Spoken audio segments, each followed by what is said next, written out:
Bueno, como les decía, vamos a avanzar en la palabra en una palabra muy importante. Vamos a abrir la palabra si alguien quiere ver, vamos a ver el capítulo 17 del libro de los Hechos. Ahí voy a avisarle a Esteban cuando estemos en pantalla. Miren, nosotros nos hemos dado cuenta por revelación de Dios que la tarea más importante que puede hacer un cristiano dentro de todas las labores es predicar el Evangelio y hacer discípulos. Yo creo que ninguna denominación o alguien que se considere cristiano podría decir que esta no es la tarea de la iglesia. Ahora, la metodología y las formas son diversas, porque cada uno de acuerdo como está en el cuerpo de Cristo. Pero hacer discípulos y predicar el Evangelio a toda criatura y a toda nación es una tarea transversal que nuestro Señor Jesús nos dejó como iglesia a todos. Su iglesia, la esencia de la iglesia de nuestro Señor, desde que la dejó hace más de 2000 años atrás, o 2000 años atrás, es que el reino de Dios avance, y que el reino de Dios avanza únicamente con la predicación del Evangelio. Nosotros pudiéramos hacer muchas labores, muchas tareas, pero tal como dijo el apóstol Pablo, el Evangelio es poder de Dios. El Evangelio tiene el poder para sacar a una persona de las tinieblas a la luz admirable. No existe otra forma que una persona salga de su estado natural en el que nació, condenado. Cuando nacemos en un estado natural que estamos apartados de Dios. Y la única manera que esto sea restaurado es a través de la predicación del Evangelio. Y lo que pasa es que mientras predicamos el Evangelio, el Espíritu Santo es el que viene y convence a la persona de pecado, de justicia y de juicio. Por lo tanto, hay una tarea fundamental, ¿cierto?, que hace la iglesia. Hay una tarea que hace el Espíritu Santo. Hay una tarea que hace nuestro Señor Jesús. Nuestro Señor Jesús hizo una tarea redentora para la salvación de todos los que estamos aquí y de todas las personas que han existido por la historia y en el mundo. Nuestro Señor Jesús hizo una tarea poderosa, redentora. El Espíritu Santo viene a estar en medio de nosotros, entre otras tareas fundamentales, para convencer al mundo. Cuando dice convencerá al mundo, esto está en Juan capítulo 16, convencerá al mundo de pecado, de justicia y de juicio. Pero ¿cuándo convencerá el Espíritu Santo a una persona? Cuando se le sea predicado el Evangelio. Cuando esa persona se enfrenta a la palabra de Dios, ya sea de manera audible en una radio, de una manera audible en un YouTube, o que por cosas de la vida se enfrenta a leer la palabra misma, el Espíritu Santo le da vida a la palabra, y esa persona, al ser convencida por el Espíritu Santo, pasa del estado natural que tenía de condenación a vida. Esa persona se iba a la condenación eterna, y ahora, por causa de lo que el Espíritu Santo hace dentro de nosotros, esa persona ahora pasa a vida. ¿Por qué les digo esto? Para explicarles que hay tareas, una tarea que ya hizo nuestro Señor Jesús, hay una tarea que está haciendo el Espíritu Santo, que es convencer a las personas y también fortalecer la iglesia y, como dice la palabra, la obra que el Señor comenzó cuando vino el Espíritu Santo a morar dentro de nosotros, Él la perfeccionará hasta que venga el Señor o que nosotros partamos a su presencia. Pero es una tarea continua. En eso el Espíritu Santo tiene su tarea y nos va ayudando. Pero la iglesia no puede desconocer la gran tarea que tiene y responsabilidad delante de Dios de predicar el Evangelio. Porque si la iglesia no lo hace, no existe ninguna entidad, institución en la tierra que lo pueda hacer. Si la iglesia no lo hace, no lo va a hacer nadie. Entonces, cuando nosotros predicamos el Evangelio, es la tarea más importante que podemos hacer. Y es por eso que la capacitación para predicar el Evangelio es fundamental. Estoy haciéndole una introducción, por si acaso, ¿ya? A lo que quiero llegar. El apóstol Pablo, a pesar de que dijo que todo lo tenía por basura, todo el fundamento que él aprendió a los pies de Gamaliel para formarse, ¿cierto?, como un fariseo, todo ese fundamento, si bien él dijo, tengo por basura, pero no es que tenía por basura todo lo que aprendió, porque él mismo decía que él usaba la ley y los profetas para convencer a los judíos, pero ¿para qué? Para convencerlos que Jesús realmente sí era el Cristo, el ungido de Dios, el Mesías. Él decía, acá en la ley y en los profetas está claro y hablando que viene un Mesías. Y yo les voy a demostrar por las Escrituras que Jesús es ese Mesías. O sea, Pablo usa todo lo que tiene en favor de la predicación del Evangelio. Miren, no lo tengo proyectado, pero quiero invitarlos a que puedan abrir su Biblia.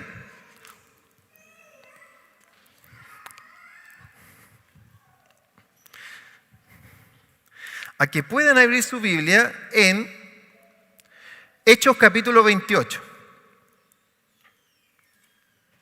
Por favor, si tiene Hechos capítulo 28, no va a poder estar proyectado, o sí, capaz que sí, porque es verdad que tenemos proyección. Le voy a decir enseguida cuál. Denme un momento.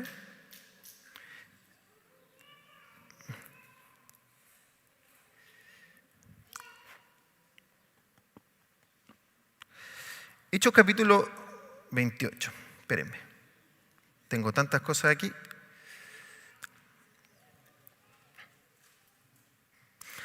Miren, si usted se va al final del capítulo 28, muestra aquí que Pablo, estando en Roma, voy a leer el verso 23, dice, voy a leer la versión de la América, dice, y habiéndole fijado un día, vinieron en gran número donde él posaba, y desde la mañana hasta la tarde les explicaba testificando fielmente sobre el reino de Dios, procurando, escuche esto, persuadirlos acerca de Jesús, tanto por la ley de Moisés como por los profetas.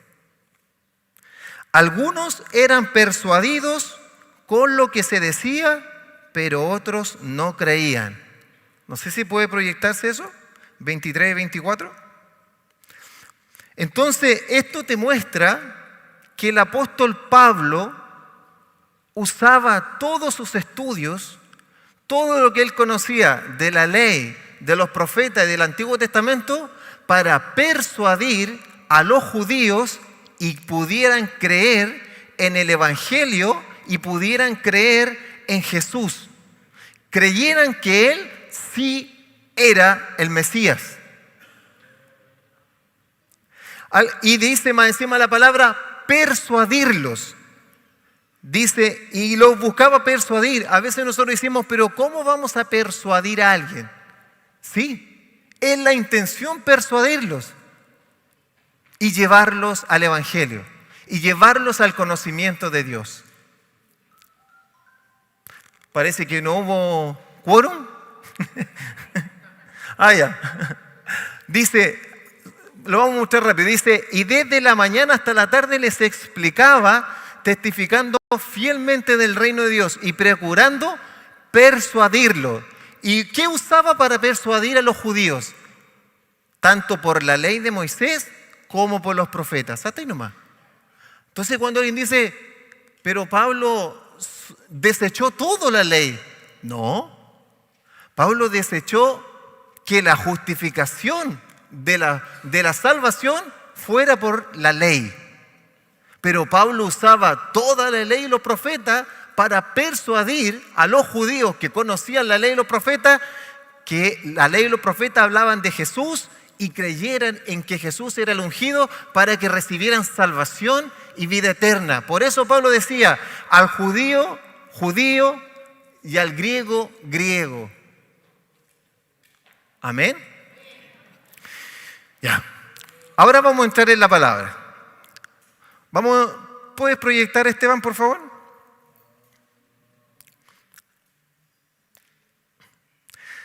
Dice, este título de esta palabra se llama Presentando evidencias. Pablo, ¿por qué le puse a Pablo? Porque el apóstol Pablo, todo lo que él pensaba, todo lo que él hacía, cuando dijo todo lo desecho por basura, Pablo vivía, comía y vivía por y para el Evangelio, por y para predicar el Evangelio. Y cuando tenía tiempos quietos, entre comillas, de ocio, o hasta cuando estaba preso, ese tiempo lo ocupaba o para predicar. Tú dices, ¿cómo va a predicar estando preso? Bueno, él estaba en un arresto domiciliario en Roma y llamaba a las personas, a los judíos de ese tiempo, y les predicaba de Cristo. Y cuando no les predicaba, se capacitaba con los escritos de los profetas y la ley. Por eso que a Timoteo le dice, Timoteo, ya que vienes a verme, tráeme la capa, porque va a venir el invierno, y no te olvides de traer mis escritos y los pergaminos. ¿Para qué? Para seguirse capacitando, pero Pablo tenía un solo objetivo: predicar el Evangelio a todas las personas. Él dijo, yo soy apóstol a los gentiles, y gentiles había un montón. Y incluso el apóstol Pablo, siendo apóstol a los gentiles, cuando llegaba a un lugar les predicaba primero a los judíos. Porque sin embargo él sabía también, esta parte no la sé si por los apóstoles o por las revelaciones directas que recibió de nuestro Señor Jesús, que primero le predicaba a la casa de Israel y luego a los gentiles. Vamos a ver el capítulo 17, donde el apóstol Pablo predica en 3 instancias el Evangelio. Y vamos a extraer cómo lo hace el apóstol Pablo para predicar el Evangelio. Porque eso es lo que nos estamos capacitando. Eso es lo que tenemos que aprender. Cómo predicar el Evangelio. Cada vez hacerlo como el Señor quiere. Ahora, ¿seguiremos una estructura? No, lo haremos como lo hace como el Espíritu Santo nos dice. Pero el Espíritu Santo va a usar lo que tengamos. Por eso que el apóstol Pedro dice, no tengo ni plata ni oro, lo que tengo te lo doy. ¿Qué tienes tú dentro para que use el Señor para otro?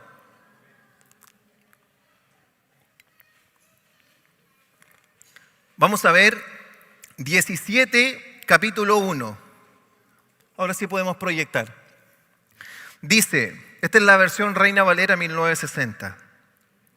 Pasando por Anfípolis y por Apolonia, llegaron a Tesalónica. Tesalónica, ustedes deben recordarse las cartas de Tesalonicenses.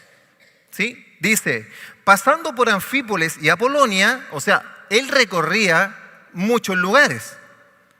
Y no solo, con gente. Llegaron a Tesalónica, donde había una sinagoga de los judíos. Y Pablo, como acostumbraba, o sea, esto era su costumbre, esto era lo que hacía de manera regular, fue a ellos. ¿Dónde? Donde los judíos. Y por 3 días de reposo, porque se juntaban solo los sábados, discutió con ellos, declarando y exponiendo por medio de las Escrituras que era necesario que el Cristo padeciese y resucitase de los muertos, y que Jesús, a quien yo os anuncio, dice él, es el Cristo. ¿Qué está haciendo Pablo aquí? Pablo va a un lugar y lo primero que hace es predicarle a la casa de Israel y decirles: yo sé quién es el Cristo, yo sé el ungido que ustedes están buscando, el ungido que hemos estado esperando como pueblo de Israel por tanto tiempo, ya llegó, ya llegó. Y no está solo en Jerusalén, porque la tarea era Jerusalén, Judea, Samaria y hasta lo último de la tierra. Pablo está en Asia Menor, está predicando, y él predica en distintos lugares, y está predicando el Evangelio, y lo primero que hace es llegar a una sinagoga, y no una sola vez. 3 sábados continuos se junta para explicarles y persuadirlos con la palabra que Jesús era el Mesías que el pueblo de Dios estaba esperando, y demostrándole con evidencias por qué Jesús sí era el Señor y por qué Jesús había cumplido la palabra, porque vino, murió y resucitó. Es lo mismo que también le dice, y no puedo mostrarle tanta cita bíblica, pero en 1 Corintios 15, este es el evangelio que le he predicado, que nuestro Señor murió conforme a la Escritura, resucitó conforme a la Escritura, demostrándole por las Escrituras que Cristo es el Señor. Eso hace Pablo, por eso tanto esfuerzo. Y dice: y algunos de ellos creyeron y se juntaron con Pablo y Silas, y de los griegos piadosos gran número, y mujeres y nobles no pocas. Como pasa esto, y como pasa en todas partes, vino la envidia de los judíos, que se le estaba yendo a la gente de las sinagogas, armaron una revuelta y hicieron que Pablo saliera de Tesalónica para que no siguiera predicando el Evangelio. Vamos a leer el verso 10 en adelante. Dice: inmediatamente los hermanos enviaron de noche a Pablo y a Silas hasta Berea. Berea es otra ciudad. Y ellos, habiendo llegado, entraron en la sinagoga de los judíos. O sea, Pablo está en Tesalónica, está predicando el Evangelio. Por 3 semanas le habla del Evangelio, con evidencias para convencerlo que Jesús es el Señor. Lo persiguen para que no siga predicando el Evangelio, y Pablo va con los discípulos a Berea. ¿Qué es lo primero que hace? Lo que hizo en Tesalónica. Va a la sinagoga, porque era su costumbre. Y entrando en la sinagoga de los judíos, ¿cierto? Ahí entraron en la sinagoga de los judíos. Pero mira lo que dice: y estos eran más nobles que los que estaban en Tesalónica. ¿Por qué van a ser más nobles? Aquí lo voy a explicar. Pues recibieron la palabra con toda solicitud, escudriñando cada día las Escrituras para ver si estas cosas eran así. Mira, está mostrando en Berea que Pablo hace la misma tarea, sigue la misma secuencia, pero dice que los de Berea eran más nobles que los de Tesalónica. ¿Por qué eran más nobles? Porque le dijeron: sí, Pablo, te creemos, tenés razón. No, porque le dijeron: hemos escudriñado las Escrituras y nos damos cuenta que lo que dices, tienes razón. ¿Por qué eran nobles? Porque no estaban cerrados a su propia ideología.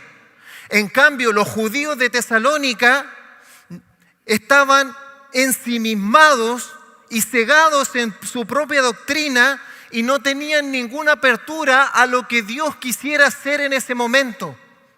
Ellos decían: nosotros vivimos con lo que nos ha dado Moisés y los profetas, no tenemos por qué escuchar a nadie más. Pero en cambio los de Berea le dijeron: nosotros estamos abiertos a escuchar siempre y cuando venga de Dios. Eso le está diciendo: nosotros te vamos a escuchar, Pablo, todo lo que tú dices, pero no vamos a creer, y no es que somos ingenuos ni que somos ignorantes, sino que lo que pasa es que nosotros vamos a escudriñar la palabra para verificar si realmente lo que tú dices es verdad. Si es verdad, entonces yo voy a creer. Pero si no, no creo. ¿Qué pasa en esto? A veces tú vas a predicar el Evangelio y le vas a decir a una persona, tienes que creer en Jesús. ¿Y por qué? Porque tienes que creer en Jesús. Pero cuéntame, ¿quién es Jesús?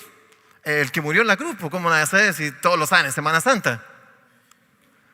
Y eso, pues si tú lo crees, te va a ir súper bien en la vida y vas a ser mejor persona y te va a ir genial. Tus hijos van a estar mejor y esto se va a solucionar y tu vida va a ser genial. Pero mi vida ya es genial, pues. Tengo todo. Soy, qué sé yo, te puedo decir, soy profesional, tengo buen sueldo, no tengo problemas con mi esposa, mis hijos están todos bien, tengo una casa acá, una casa en el campo, no tengo problemas con nadie. No quiero una vida más genial, con esta está súper bien.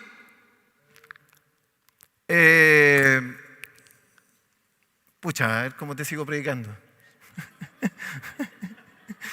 Pero creen, ya, pero mira, por último. ¿Cree lo que estoy diciendo? Sí, o sea, escucho a toda persona, te respeto. Pero mira, no te compliques, repite después de mí. No te compliques, mira, ¿para qué vamos a entrar en discusiones? Repite después de mí. Señor Jesús, te recibo en mi corazón. Amén, amén, gloria a Dios. Sácate una selfie conmigo. La mandame. Y listo, gloria a Dios. ¿Te das cuenta? Y decimos, ¿y cómo te fue? Bien, me escuchó con cariño, me escuchó con respeto. Pero esa vida está siendo transformada por el Espíritu Santo. No sé. Pero tú pudiste ver que el Espíritu Santo algo hizo en esa persona y que producto de la convicción que el Espíritu Santo le dio mientras le predicabas el Evangelio, la vida de esa persona produjo una manifestación y que ahora el que inició la buena obra la irá perfeccionando hasta que esa persona se le separe el cuerpo del alma o hasta que Cristo venga.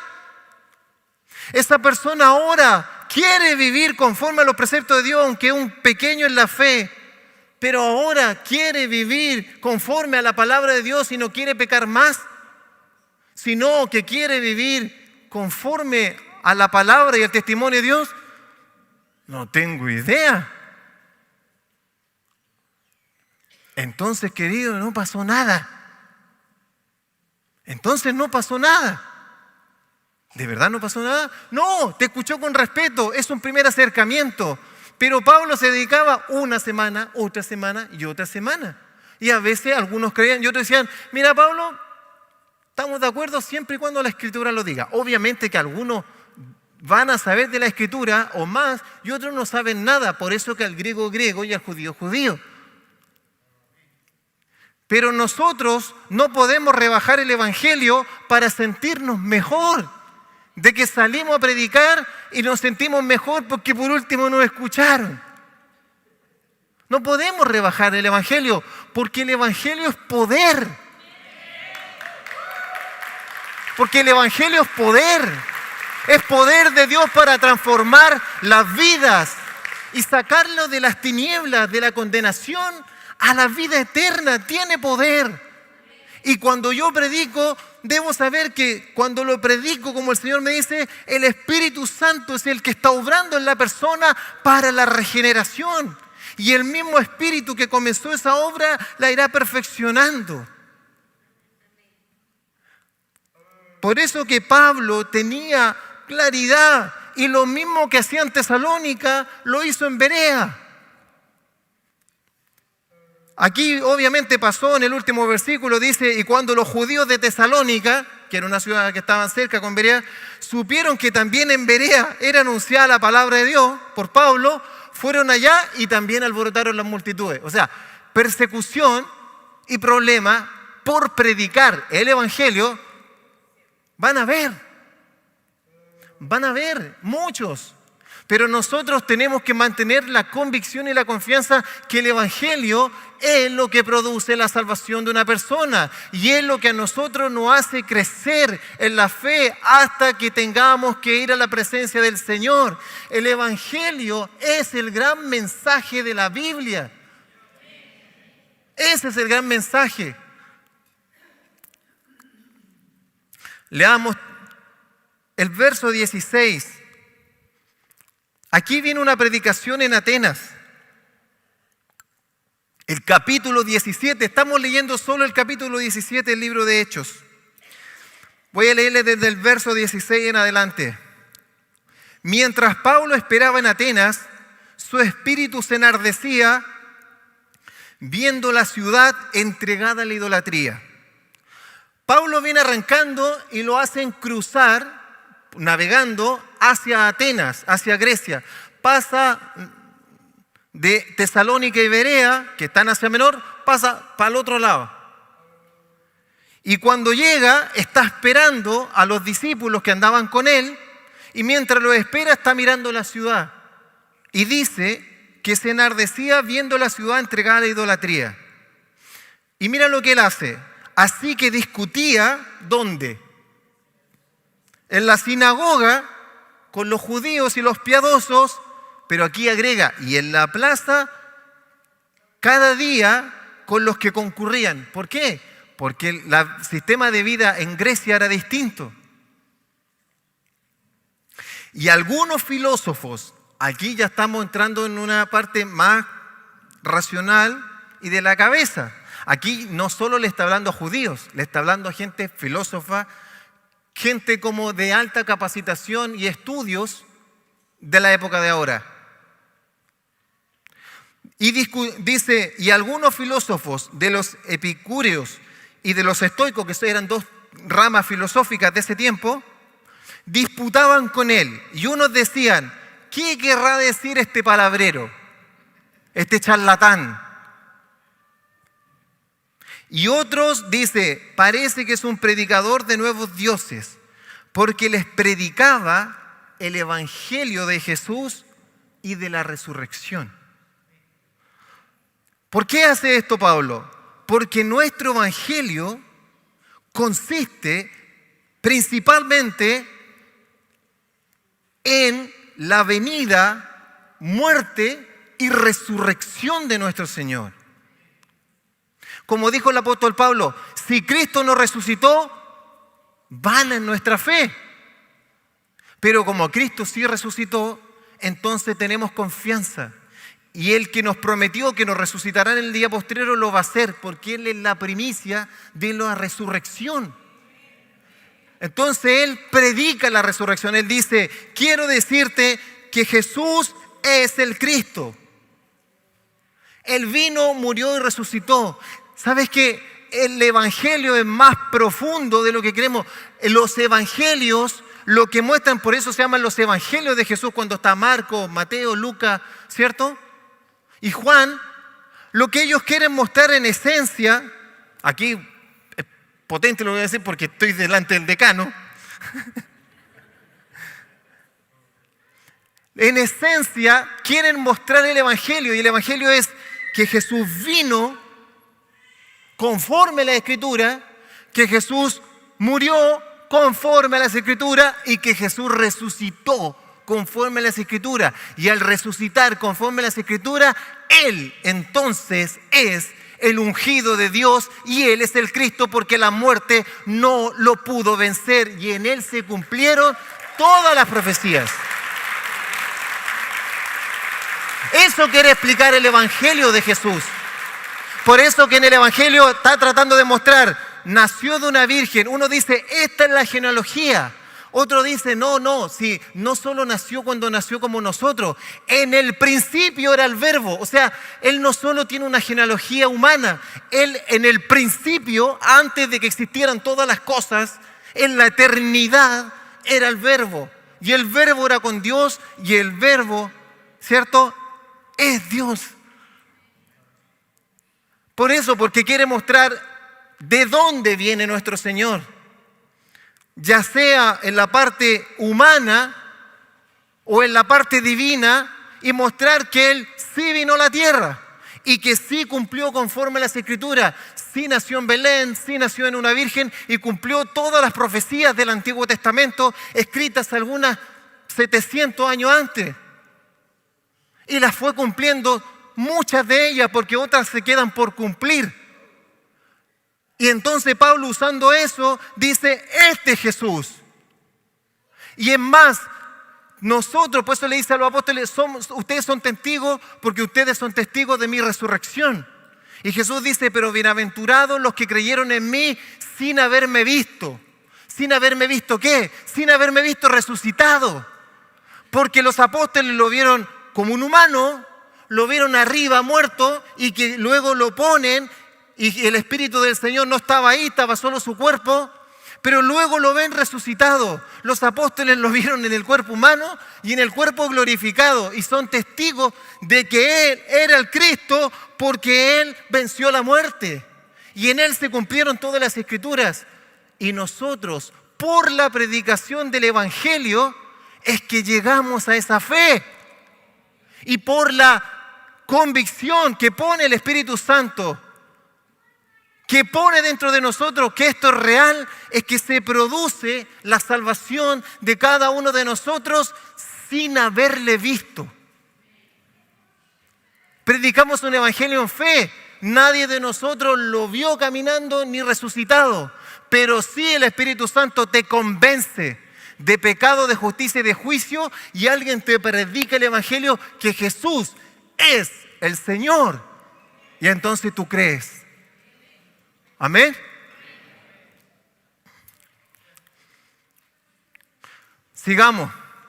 Dice, miren lo que pasa cuando Pablo termina esa predicación en Atenas. Dice en el verso 30, pero Dios, aquí está terminando de hablarle a estos filósofos.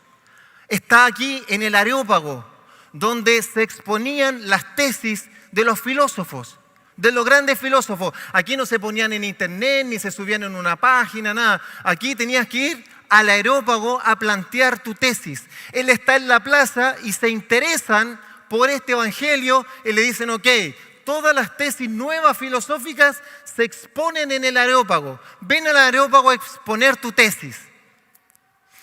Y Pablo le explica el evangelio. ¿Qué le explica? Que nosotros somos pecadores y que el hombre está corrompido, que el hombre se corrompió, y que la única manera que su alma viva es que reciba al Señor, es que sea transformado por el poder de Dios. Y le dice: pero Dios, habiendo pasado por alto los tiempos de esta ignorancia, la ignorancia de la idolatría y de todo lo que ustedes tienen, ahora manda a todos los hombres en todo lugar que se arrepientan. ¿Qué es lo que Dios quiere a través del evangelio? Que se arrepientan. ¿Cómo tú sabes que el Señor lo convenció? Porque la persona tiene una manifestación de arrepentimiento. Eso para nosotros es una señal visible que alguien recibió el evangelio y el Espíritu Santo lo convenció. Porque no te olvides que el que hace la obra de salvación es el Espíritu Santo. Nosotros hacemos una parte que tenemos que predicar el evangelio. Y dice que se arrepientan. ¿Por cuánto? Y explica todo aquí Pablo. Ha establecido un día en el cual juzgará al mundo con justicia, por aquel varón a quien designó, dando fe a todos por haberle levantado de los muertos. ¿Te das cuenta? Dice, vamos a ser juzgados por aquel que el Señor dio autoridad, designó, dando fe a todos con haberle levantado de los muertos. O sea, porque creemos en la resurrección del Señor, ¿cierto? Es que somos salvos. Pero mira lo que dice: pero cuando oyeron de la resurrección de los muertos, algunos se burlaban y otros decían: ya te oiremos acerca de esto otra vez. Y así Pablo salió en medio de ellos, Pero mira lo que dice al final. Mas algunos creyeron juntándose con él, entre los cuales estaba Dionisio, el Areopagita, y una mujer llamada Dámaris. Pero voy a volver al 32. Dice, pero cuando oyeron lo de la resurrección de los muertos, unos se burlaban y otros decían, te oiremos otra vez. Pero no necesariamente dijeron, creemos. ¿Dónde está la fe? En el Evangelio, en creer que nuestro Señor resucitó de los muertos. Porque si Jesús resucitó de los muertos, Él nos resucitará a nosotros en el día postrero. Y nuestra alma no morirá. Ahí está el Evangelio. El poder del Evangelio está en la resurrección de nuestro Señor Jesucristo. Por eso que cuando le predicamos a alguien el Evangelio, tiene que estar la resurrección de nuestro Señor Jesucristo. Tenemos que poner evidencias bíblicas, tangibles, que nuestro Señor vino a la tierra, que nuestro Señor murió, que nuestro Señor vino a la tierra conforme a las Escrituras, y poner evidencias que nuestro Señor Jesucristo murió en la cruz conforme a las Escrituras, y poner las evidencias que nuestro Señor Jesús resucitó conforme a las Escrituras. Y si Él resucitó, yo resucitaré con Él en el día postrero. Eso es el Evangelio. Eso es lo que creemos, por eso vivimos y es lo que predicamos. En eso nos fundamentamos. Entonces, alguien diría, ¿eso quiere decir que predicar el Evangelio es poner evidencias? Sí. Cuando yo predico el Evangelio, es como que yo tuviera evidencias de la existencia de algo. Yo debo ser capaz, y por eso que cada vez capacitarme más. Pero eso no quiere decir que voy a predicar hasta que me capacite último. No, porque nadie sabe cuándo se le separa el alma del cuerpo. Y Dios dice, ¿qué tienes? Con lo que tengas, predica. Pero el que inició la buena obra la perfeccionará. Y tu prédica no va a ser igual hoy que en 1 año más y en 3 años más, porque el Señor está perfeccionando a través de su Espíritu Santo y su palabra la obra perfecta dentro de ti. Me van a desconcentrar entre tanto aplauso al Señor. Entonces, nosotros tenemos que poner las evidencias con la palabra. Pero ¿quién toma la decisión si cree en las evidencias? Es la persona. Yo o sea, si alguien me escucha con respeto, gloria a Dios.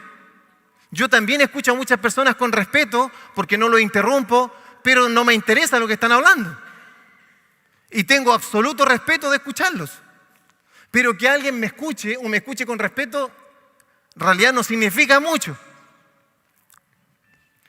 Pero lo que yo debo hacer y el esfuerzo de nosotros los cristianos al predicar el Evangelio es poner las evidencias, y repito, perdón que sea tan insistente, en que nuestro Señor vino, murió y resucitó. Y al poner las evidencias, es el Espíritu Santo el que viene a convencerlo que lo que yo estoy diciendo es la verdad. Y la verdad lo va a hacer libre. Ahora, como estoy poniendo evidencias que el Evangelio está haciendo eso, ahora, ¿es la única forma que puedo hacer predicando? No, pero insisto, el tema es poner evidencias que Cristo vino, murió y resucitó.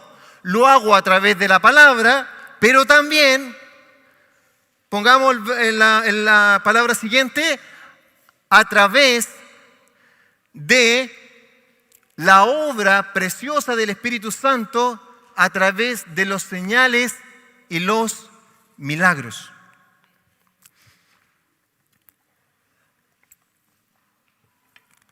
La palabra nos va a mostrar acá que el único motivo para que existan señales y milagros es para que la persona crea que Jesús vino, murió y resucitó. y que por el poder que tiene aquel que resucitó y venció la muerte, es que las personas son sanadas. Y lo único que está mostrando es que el Señor sigue vivo y la muerte no lo venció. Y que el Evangelio es la palabra central del Señor y a través del Evangelio las personas se salvan. Es otra evidencia, como dijo el Señor Jesús: si ustedes los fariseos no creen a lo que digo, por último crean a las señales que me siguen. Si no pueden creer a lo que estoy hablando, ustedes crean a través de las señales. Y el apóstol Pedro, aquí vamos a leer el libro de los Hechos, dice así: y teniendo asidos a Pedro y a Juan, el cojo que había sido sanado, aquí en la sanidad vamos a leer Hechos capítulo 3, donde hay un cojo que seguramente ustedes conocen este pasaje, donde fue sanado por la oración que hizo Pedro. Ojo, por la oración que hizo Pedro, no por Pedro. Pedro no lo sanó. La oración que hizo Pedro lo sanó, porque el que lo sanó fue el Señor Jesús. Dice: todo el pueblo atónito concurrió a ellos al pórtico que se llama de Salomón. Miren lo que dice: viendo esto, Pedro respondió al pueblo: varones israelitas, ¿por qué os maravilláis de este milagro? ¿Por qué os maravilláis de esto? ¿Por qué os maravilláis que creció una pierna? ¿Por qué os maravilláis que este cojo hoy día camina? ¿Por qué os maravilláis que ese muerto es resucitado? ¿Por qué os maravilláis? ¿O por qué os ponéis los ojos en nosotros, los apóstoles, como si por nuestro poder o piedad habiésemos hecho algo a andar a este? ¿Por qué te maravillas del señal y por qué después te maravillas pensando que yo tengo algo y que yo soy el que lo sané? ¿Por qué te maravillas creyendo que yo fui yo? Dice: el Dios de Abraham, y aquí entra la prédica. El Dios de Abraham, de Isaac y de Jacob, el Dios de nuestros padres, escucha esto, ¿qué hizo? Ha glorificado. El Dios de nuestros padres ha glorificado a su Hijo Jesús, a quien vosotros entregasteis negándole delante de Pilato, cuando éste había resuelto ponerle en libertad. Mas vosotros negasteis al santo, al justo, y pedisteis que os diese un homicida. Y matasteis al autor de la vida, a quien Dios ha resucitado. ¿Te das cuenta que le está explicando? Le dice: ustedes mataron a Jesús, pero el Señor lo resucitó de los muertos, de lo cual nosotros somos testigos. Nosotros vimos cuando murió, nosotros vimos cuando andaba predicando en Galilea, en Jerusalén y en distintas ciudades. Lo vimos ir a la cruz y lo vimos resucitar. A este Dios lo ha glorificado, y por la fe en su nombre, no por mí, por la fe en su nombre, que yo, siendo Pedro, tengo la fe en su nombre porque lo vi caminando en Jerusalén y en Galilea, y porque lo vi morir en la cruz, yo lo vi y luego lo vi resucitado. Tengo fe en su nombre, y por la fe en su nombre es que este hombre que conocéis, ¿cierto?, le ha confirmado su nombre, y por la fe que es por él ha dado a este completa sanidad. En el fondo, Pedro está diciendo: si no creen a mi mensaje del Evangelio por lo que predico y le estoy mostrando evidencias por la palabra, créanlo por las señales que están viendo, que las señales lo único que quieren mostrar es que Jesús es el Mesías y es el Señor. Al ver a alguien una señal, nosotros no solamente nos deberíamos gozar por la señal, nosotros deberíamos decir: entonces es real que nuestro Señor vino, murió y resucitó, y ahora el Señor sigue vivo, y Él en su nombre, el nombre por sobre todo nombre, al cual glorifica a nuestro Dios, este hombre camina para la gloria de Dios, y podemos creer que realmente Jesús venció la muerte y sigue vivo porque sigue sanando. Acá hay otra evidencia, no solamente la palabra de evidencia, las señales dan evidencia, que Jesús vino, murió y resucitó. Ya vamos a estar cerrando. La siguiente, la última cita. Mira lo que hace Pedro y los apóstoles acá en Hechos capítulo 4. Dice, y ahora, Señor, ¿por qué? Porque ellos predicando el evangelio se lo quieren prohibir.